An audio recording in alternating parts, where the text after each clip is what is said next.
انسان جب اپنا آپ کسی کو دیتا ہے تو اس کو سمجھ آتا ہے کہ اصل زندگی تو یہ زندگی ہے۔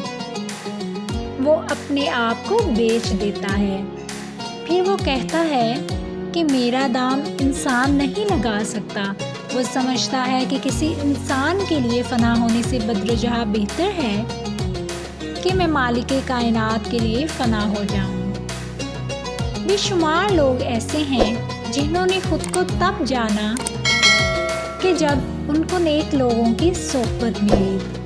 اس کی بہترین مثال اگر کوئی ہے تو وہ رسول کریم صلی اللہ علیہ وآلہ وسلم کا دور نبوت ہے، جس کے فیض یافتہ حضرت عمر فاروق رضی اللہ تعالیٰ عنہ جب ممبر پر بیٹھتے تھے تو اپنی داڑھی کو پکڑ کر کہتے تھے کہ میں وہ شخص ہوں جو بکریاں نہیں چرا سکتا تھا۔